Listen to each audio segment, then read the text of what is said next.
the answer to your question is learn the goddamn process, trade your trading plans, don't take too much risk on any one trade, and just let yourself get rich.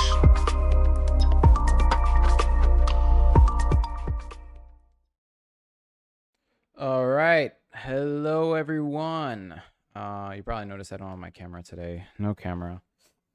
Some days it's just not a camera day.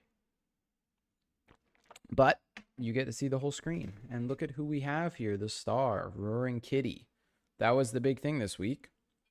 We're going to definitely talk about that, along with a couple of other things. And I'm going to turn off my phone notifications that have conveniently decided to make some inappropriate notifications while I'm talking. Sorry, guys. All right, who's here? Say hello. Hello, everybody. Welcome, welcome. We're going to go over a couple interesting things today. I'm going to do my normal spiel. We'll touch on the S&P. We'll touch on options. We'll touch on global liquidity. I'm going to look at reverse repo. And I'm going to take a look at S&P. I'm going to look at Bitcoin. And the rest of the specific, I have a lot I'm going to get into, some specific markets, but that's going to be in the after party. I'm only going to go over the S&P and Bitcoin today. Those are the two main ones I'm going to go over. I think that covers the main interests that people are concerned about, but then we're going to go in the after party for members. And I'll talk about specific coins. We're going to look at a couple of coins that influencers like. You know, I like to do my little influencer spiel. We've got this Cyclop guy I've talked about in the past. This No Brain Flip, which I think is connected to this Cyclop guy. But there's some interesting coins pointed out here that we're going to look at to see if these influencers can be trusted. Almost looks like it's like AI generated, by the way, this tweet thread. We'll go through it, but it really almost seems like it's AI generated. Very unique look to it. So we'll go through those in the after party. But for the people watching, let's look at what's going on with the S&P this week. And obviously we have a lot of Fed speakers. This week has been a big week with CPI coming out, and then we've got a bunch of Fed speakers today. If we look at the calendar, right? So today is the 16th. Oh, we have FOMC members speaking all day. Right now, the next one is Bostic. We had Mester already and Barr. And then that's basically it. Friday, not that much is happening. Powell will speak again on Monday. Unfortunately, that's going to be a headache. So prepare yourself for that. But let's look at what's going on with the data here. So 5,200 is max pain for today. So if we go to the S&P, right, 5,200 would be the considered max pain all the way down here. We're way past that. Way past that. We're here. I don't see it going higher than here. There's really no benefit. So expect to close around 5,300. But when you see an options market like this, usually the market goes to the right. So it's going to rise when you see massive put walls and things like this. Look at this, 138,000, 67,000. This was a pretty big options expiry week. So I'm not surprised to see, you know, this kind of rising market to make sure that all those puts expire worthless. Okay, so there's that. I thought I would point it out. Let's look at the S&P and see what's going on here. So it broke through my daily downtrend line. I thought this would act as a major resistance. It didn't. It just pushed right through it. Everything's overbought. We did have a 9 on Tom DeMark that came in. That also didn't phase the market at all. Hi, Gills. Welcome, welcome. If anyone wants to say hi, post in the chat.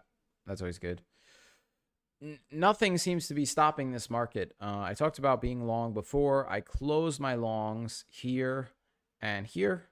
These two spots, I closed all of my longs, at least in my stock market accounts, and I've been looking at shorts ever since. I've actually bought some short positions, and I'm looking for this market to roll over, but so far it continues to hold and is moving higher. So any kind of short is definitely risky here. There is potential for this. Let me get rid of this here. There is potential for the S&P to keep going higher. If we go to like a 12-hour, so this is your obvious W, right? Sorry guys, it's a little bit sleepy here again. This is where chaos points to 5,533. So don't be surprised to see the market head all the way up to 5,500. Very real possibility. No real breakdown yet. Completely smashed and went through my resistance wall. You see it ran into a little resistance here and then pushed higher, retraced a little bit, tagged the over side part of the downtrend line, and then just took off again. The only thing that gave me pause was the 9 on time to mark. Normally, at least you get some kind of pause and pullback. You can see the other times it came in, you had a big pullback, pause, pullback, pause, no pullback, but a pause. Here you had a pause and then a pullback. Usually within 2 to 3 days, there will be some type of pause or a pullback. So I'm recommending caution here with any kind of, if you're in longs, consider maybe taking a little bit of profit. Don't have to take all of it. Understand the possibility of a pullback happening.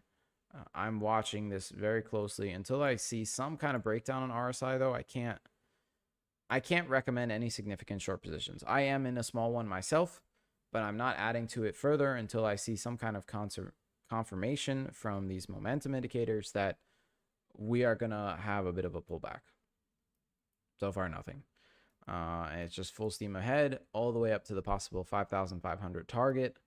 I am even actually surprised that, so 1.618, I want to see 1.618 like tag kind of like that. Like this would make sense. 1.618 and 2.618 is here. And then more accurately than our 4.669 is here, 5.564. I like to see these major levels line up and some rejections come in. And then the final target makes more sense. These expansions aren't always perfect. Like I'm not going to go to here. I think it's better to go here if that lines up with my further targets and what I'm seeing. That should provide a more accurate final target, which is kind of what we're trying to see, predict here. So what I'm looking at is I want to see some kind of pullback here and play in this zone before we finally move up to this 4.669. That's what I'm looking at. So that's the S&P and what I'm seeing. I think until next week, you're probably just going to get a pause here. Maybe come Monday, Powell's going to say something and give us that pullback, and then we're just going to shoot up. Who knows?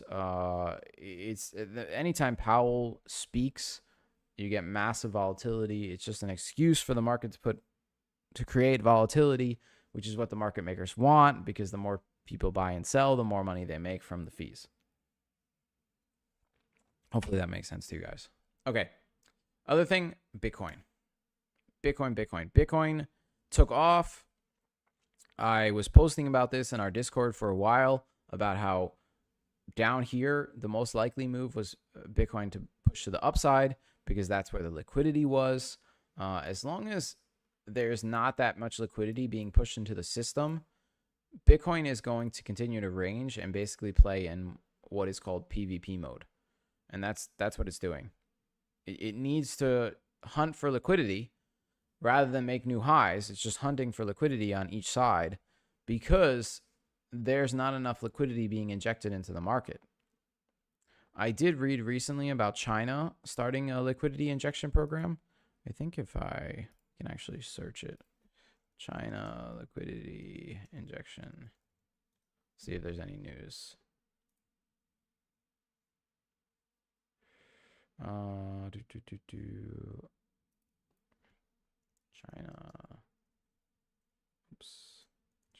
injection. China monetary policy.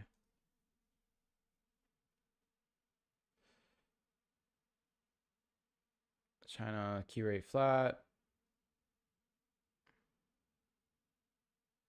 Where did I read about the Chinese monetary easing? Yeah, so keep an eye. China is not doing well financially. So keep an eye on Chinese monetary policy. I can't find it right now. I don't want to waste the time. But keep an eye on Chinese monetary policy because China also will has a big effect. And if they start easing and injecting money into the financial system, it can have the same effect where it will drive asset prices higher. So we really have to watch and pay attention to this. It's not just the US. The US does drive the majority of policy decisions. So if the US does something, generally all the other countries follow.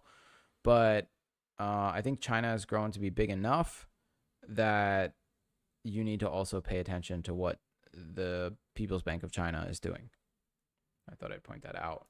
Until sufficient liquidity is injected, Bitcoin is in PvP mode. I like to look at certain liquidity indicators like the Kingfisher. Kingfisher is one good site to look for liquidations. There is a free site.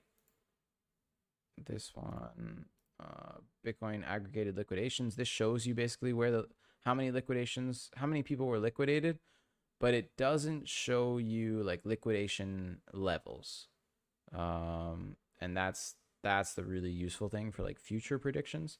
But you can see, for example, here, if I refresh this,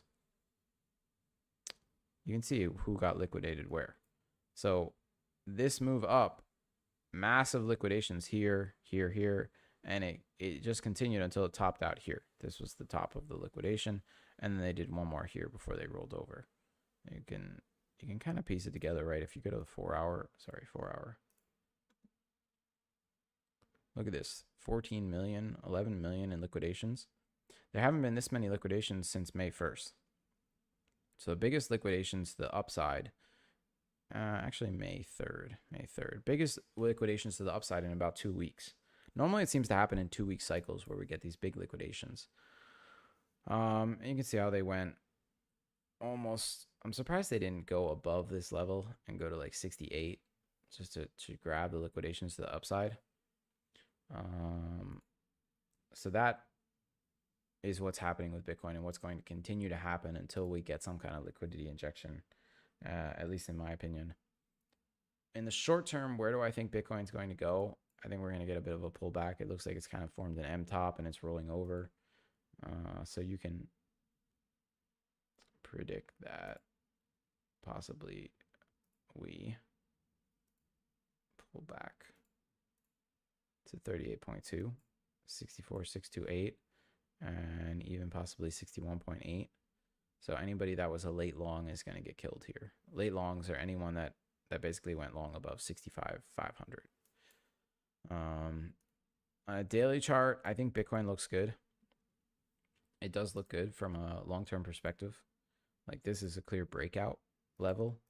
So, let me get rid of some of these and make it. You can see last time it broke out, right? It went crazy. Shoom, just took off completely. This is the other one. Just draw a couple of these. Yeah, we can look at an after party, Omar. I'm just doing this quickly. Go through Bitcoin, go through the S&P. Maybe I'll touch on GME and AMC since it is the title of the episode. I just noticed that, so I will talk about GME and AMC because that was the big story this week, and I think Brian got some nice trades off on GME and AMC, not AMC but GME. So congratulations to him, 10x, 20x, woohoo. So I will touch on those and kind of talk about what I think will happen, but they're just like meme stocks, and I think once the influencers kind of slow down their posting, you know that they're probably out of it. And it may not have that much steam left. Now, if they start posting again, then maybe it will take off. Regarding Bitcoin on a daily chart, it looks pretty good, honestly. The weekly is still in a nice uptrend. I don't see any breakdown yet. So we're still in that bull market. This is a clear uptrend and just basically a bull flag being formed here. It's only a matter of time before it makes the next leg higher. You can also see even on a 3-day chart, it's looking good. So I wouldn't short Bitcoin here for sure. I would be looking for entries in Bitcoin, because this is an obvious uptrend still. I mean, look at this 3-day chart, right? I'm just cleaning this up to get rid of things. So 3-day chart breakout in RSI, daily chart looks great. I would just purchase pullbacks. If you are long-term bullish on crypto, I think it looks good here. I mean, I usually look at the total. I think that provides kind of a better view, but you can even see on the total here, right? You're just like this with RSI, and we basically just finally broken out higher. Now we're going to get a bit of a retrace, and then we'll move higher from there. It's that simple. I'm going to get rid of this, and I'm going to show you from a total perspective what the next target is. And then we'll assume that Bitcoin will be similar. So this would be a conservative upside target, and that would lead us to a $3 trillion market cap, which is how much of an increase? So that is a 34% increase. If we apply that to Bitcoin, right? Go over here, look at Bitcoin on a daily chart. What is a 34% increase for Bitcoin?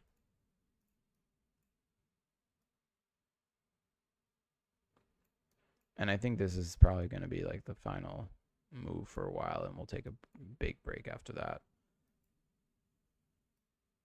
So the big increase is right there. 34% would put you at about 87,000. That looks like a decent target. If I use our chaos levels here and call it, this is the W, right? And I say this is the top and this is the bottom.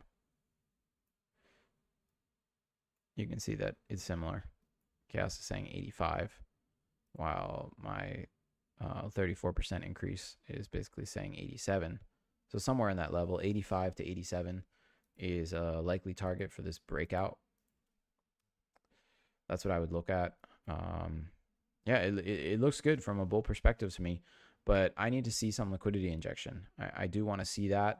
I can't get too crazy bullish until we see these numbers kind of going up as far as liquidity. That's the thing. But from a chart perspective, a technical perspective, Bitcoin looks good for liftoff, and it could go to 85,000, 87,000. That's what I'm seeing. Okay, how far into this are we? Let's talk about GME and AMC really quick. So GME, obviously, Mr. Roaring Kitty that I have here has come back from the dead. Everyone's talking about this. Where is he? Where's Roaring Kitty? Yeah, here he is. Roaring Kitty came back from the dead with his massive profits in GME.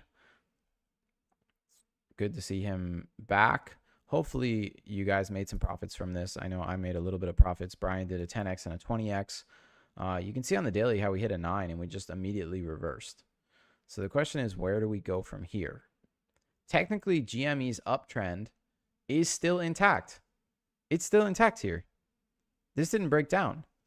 As long as RSI holds this uptrend line, it's intact on a daily chart. And if I draw it from here, right, it's like that. That's basically your uptrend. Go to a 1 hour and we see, okay, where are we getting a reversal? Is there a potential reversal point here? This is what I would look at. I would look at this. And until this reverses and comes on the other side, I won't touch it from a long perspective. It could break down here, tag this level, fill this gap, and then shoot back up and easily continue the uptrend. But if it closes, if it comes down on the daily and closes down here, it could be game over, because that's not going to look good on the momentum indicators, which is what you need with a meme chart like this. You need continued momentum. You need a pullback, and then you need another momentum push higher. That's what we're looking for on this. I don't know if this is over yet. I wouldn't say it's over. So I would watch it. I'm gonna actually set an alert here if we go below this 21 level. All right, so I've got an alert there. And AMC2 is a bit of like a little bit of almost a leverage play on this. Look at that move. The daily chart's quite a bit uglier than GME and harder to trade, but the uptrend is intact. Clear uptrends, and 1 hour looks like it's trying to base and reverse. Look at that. 7 and 8 have come in. Yeah, so this is your base and potential reversal happening here. Now, uptrend still intact. No real breakdown. Has to reverse soon though in order to continue that kind of uptrend. And then the question is, well, where do we go from here? Well, this would have to be, if this is your W, this whole range, right, like that, then it goes to $9. It goes back to $9. That's the potential for that, assuming this stays intact and we bounce from here. But this needs to form a clear W before it can push higher. Right now, it's still in the retrace stage.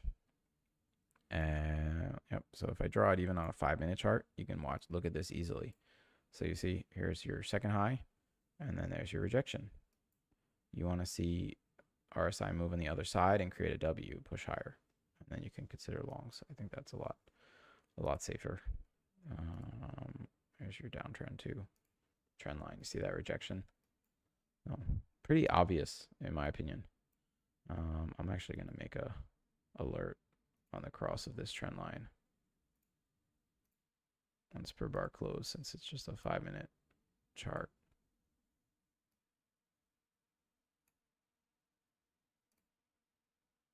Yeah, so that's what I'm going to watch.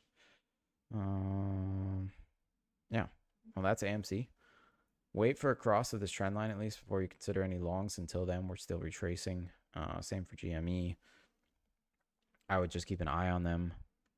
There is potential that they could double again. Another one that I saw really quick before we go to the after party is Tupperware. Tupperware took off for some reason and is retracing now, and could be a potential. It looks decent on a weekly chart. Yeah, looks like it's trying to kind of put in a bottom, and it could, you know, let's say on like a monthly, right, that this is your W forming. If this is your W, right, like that, then it could go to $20. I mean, that's nuts. Imagine if it went to $20